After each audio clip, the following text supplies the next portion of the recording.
ಆರೋಪಿ ದರ್ಶನ್ ಬೇಲರ್ಜಿ ವಿಚಾರಣೆ. ಪೊಲೀಸರ ಪರ ಎಸ್ಪಿಪಿ ಪ್ರಬಲವಾದ ಕಲಬುರಗಿ ಸೆಂಟ್ರಲ್ ಜೈಲಿನಲ್ಲಿ ಖುಲ್ಲಂಖುಲ್ಲಾ ಜೈಲು ಅಧೀಕ್ಷಕಿಯೇ ಕೈದಿಗಳ ಟಾರ್ಗೆಟ್ ಅಂತೆ.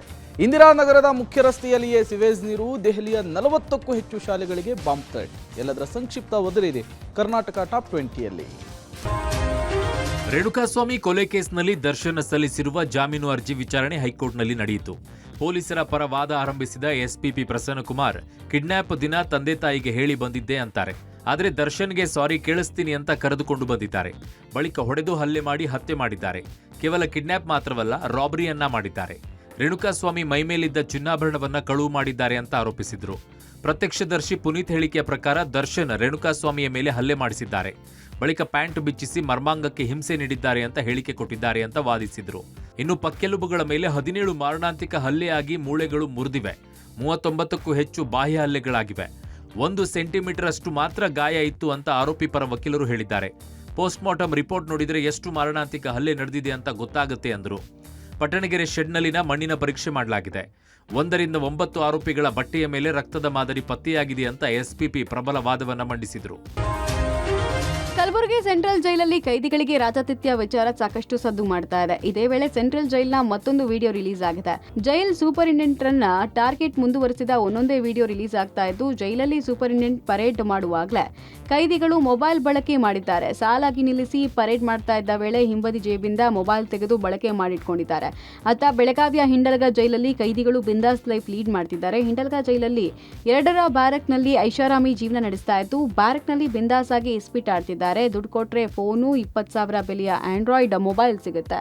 ಗಾಂಜಾ, ಸಿಗರೇಟ್, ಬಿಯರ್ ಸೇರಿದಂತೆ ಎಲ್ಲವೂ ಹೊರಗಿಂದ ಸಪ್ಲೈ ಆಗುತ್ತೆ. ಶಿಕ್ಷೆ ಅನುಭವಿಸ್ತಾ ಇರುವ ಕೈದಿಯಿಂದಲೇ ಜೈಲಿನ ಐಷಾರಾಮಿ ಜೀವನ ಅನಾವರಣ ಆಗಿದೆ.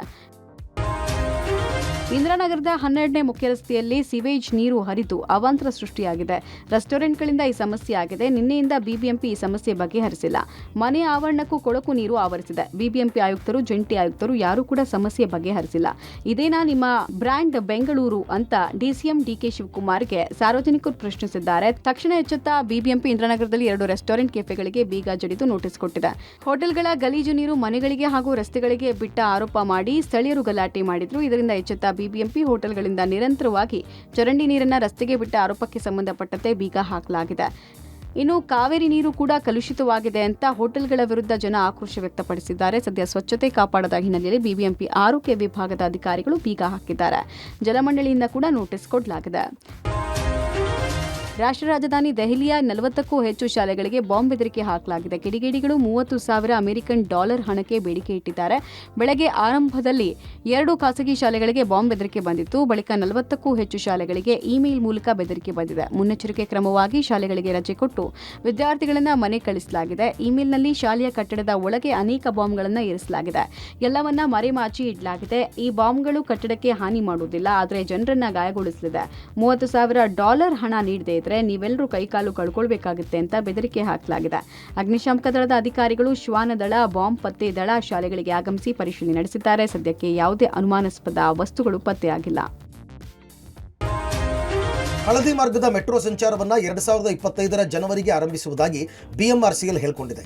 ಆದರೆ ಮೆಟ್ರೋ ಸಂಚಾರಕ್ಕೆ ಒಂದಲ್ಲ ಒಂದು ಅಡೆತಡೆಗಳು ಎದುರಾಗ್ತಾ ಇವೆ.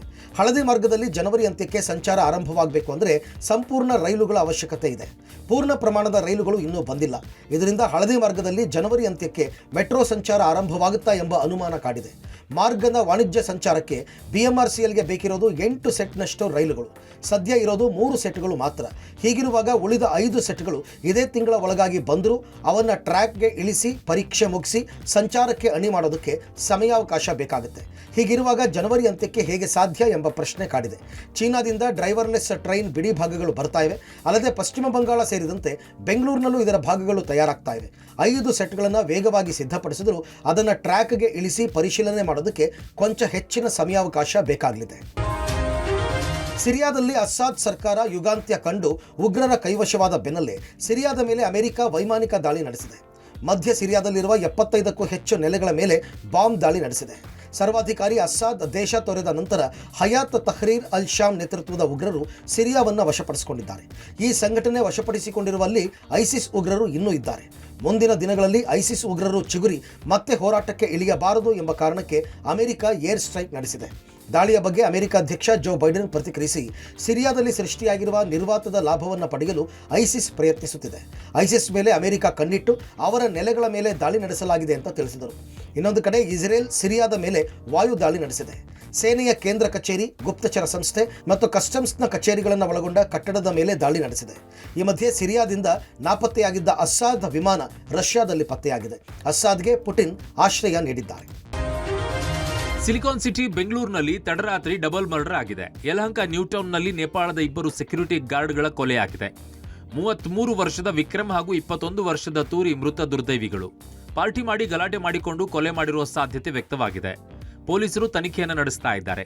ರಾಯಚೂರಿನ ಮಲಿಯಾಬಾದ್ನಲ್ಲಿ ಕೆರೆಯಲ್ಲಿ ಕಾಲು ಜಾರಿ ಬಿದ್ದು ತಾಯಿ ಮಗ ಸಾವನ್ನಪ್ಪಿದ್ದಾರೆ. ಬಟ್ಟೆ ತೊಳೆಯಲು ತಾಯಿ ಮಗ ತೆರಳಿದ್ರು. ಈ ವೇಳೆ ಮಗ ಸಂಜು ಕಾಲು ಜಾರಿ ಕೆರೆಯಲ್ಲಿ ಬಿದ್ದಿದ್ದಾನೆ. ಮಗನನ್ನ ರಕ್ಷಿಸಲು ಹೋಗಿ ತಾಯಿಯೂ ಕೂಡ ನೀರು ಪಾಲಾಗಿದ್ದಾರೆ. ಇತ್ತ ಹೃದಯಾಘಾತದಿಂದ ಸಾಫ್ಟ್ವೇರ್ ಇಂಜಿನಿಯರ್ ಸಾವನ್ನಪ್ಪಿರುವ ಘಟನೆ ಹಾಸನ ಜಿಲ್ಲೆ ಸಕಲೇಶಪುರ ತಾಲೂಕಿನ ರಾಮೇನಹಳ್ಳಿ ಗ್ರಾಮದಲ್ಲಿ ನಡೆದಿದೆ. 26 ವರ್ಷದ ಸಮರ್ಥ ಮೃತ ಸಾಫ್ಟ್ವೇರ್ ಇಂಜಿನಿಯರ್.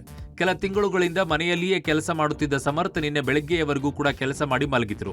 ಸಂಜೆ ಮೇಲೆದ್ದು ನೀರು ಕುಡಿದ ಸಮರ್ಥ ತಕ್ಷಣವೇ ಮನೆಯಲ್ಲಿಯೇ ಕುಸಿದು ಬಿದ್ದಿದ್ದಾರೆ. ತಕ್ಷಣವೇ ಚಿಕಿತ್ಸೆ ನೀಡಿದ್ರೂ ಕೂಡ ಪ್ರಯೋಜನವಾಗದೆ ಸಾವನ್ನಪ್ಪಿದ್ದಾರೆ. ಸಿದ್ಧಗಂಗಾ ಮಠದಲ್ಲಿ ಚಿರತೆ ಪ್ರತ್ಯಕ್ಷವಾಗಿದೆ. ಶನಿವಾರ ಮಧ್ಯರಾತ್ರಿ 11:30 ವೇಳೆಗೆ ಮಠದ ಆವರಣದಲ್ಲಿ ಓಡಾಡಿರುವ ದೃಶ್ಯ ಸಿಸಿ ಕ್ಯಾಮೆರಾದಲ್ಲಿ ಸೆರೆಯಾಗಿದೆ. ಮಠದ ಸ್ಮೃತಿವನದ ಬಳಿ ಚಿರತೆ ಕಾಣಿಸಿಕೊಂಡಿದ್ದು, ಆವರಣದಲ್ಲಿದ್ದ ನಾಯಿಯೊಂದು ಬೊಗಳಿದ ನಂತರ ಅಲ್ಲಿಂದ ಓಡಿ ಹೋಗಿದೆ. ಅರಣ್ಯ ಸಿಬ್ಬಂದಿ ಚಿರತೆ ಸೆರೆಗೆ ಬೋನು ಅಳವಡಿಸಿದ್ದಾರೆ. ಅತ್ತ ಹಾವೇರಿಯ ಕುಳೇನೂರು ಗ್ರಾಮದಲ್ಲಿ ಕಬ್ಬು ಕಟಾವು ಮಾಡುತ್ತಿದ್ದ ವೇಳೆ 2 ಚಿರತೆ ಮರಿಗಳು ಪ್ರತ್ಯಕ್ಷವಾಗಿವೆ. ಚಿರತೆ ಮರಿಗಳನ್ನು ಅರಣ್ಯ ಇಲಾಖೆಗೆ ಒಪ್ಪಿಸಲಾಗಿದೆ. ಇತ್ತ ಚಾಮರಾಜನಗರದಲ್ಲಿ ದಿನದಿಂದ ದಿನಕ್ಕೆ ಕಾಡಾನೆಗಳ ಉಪಟಳ ಹೆಚ್ಚುತ್ತಲೇ ಇದೆ. ಮತ್ತೆ ಮಂಚಳ್ಳಿ ಗ್ರಾಮದ ಹೊರವಲಯಕ್ಕೆ ಕಾಡಾನೆಗಳ ಹಿಂಡು ಲಗ್ಗೆ ಇಟ್ಟಿದೆ. ಜಮೀನಿನಲ್ಲಿ ಬೆಳೆದಿದ್ದ ಟೊಮ್ಯಾಟೊ, ಬೀನ್ಸ್, ಅಡಿಕೆ ಬೆಳೆಗಳನ್ನು ನಾಶ ಮಾಡಿವೆ. ಇನ್ನು ಕಾಫಿನಾಡಲ್ಲಿ ಅಪರೂಪದ ರಕ್ತ ಕನ್ನಡಿ ಹಾವು ಪತ್ತೆಯಾಗಿದೆ. ಕಳಸಾ ತಾಲೂಕಿನ ಕಲ್ಮಕ್ಕಿ ಗ್ರಾಮದಲ್ಲಿ ಈ ಹಾವು ಪತ್ತೆಯಾಗಿದೆ. ಉರುಗಗಳ ಸಂತತಿಯಲ್ಲೇ ಈ ಕೋರಲ್ ಸ್ನೇಕ್ ಅಪಾಯಕಾರಿಯಾಗಿದ್ದು, ಮಲೆನಾಡಿನಲ್ಲಿ ಇದನ್ನ ಹಪ್ಪಟೆ, ಹವಳದ ಹಾವು ಎನ್ನಲಾಗುತ್ತೆ.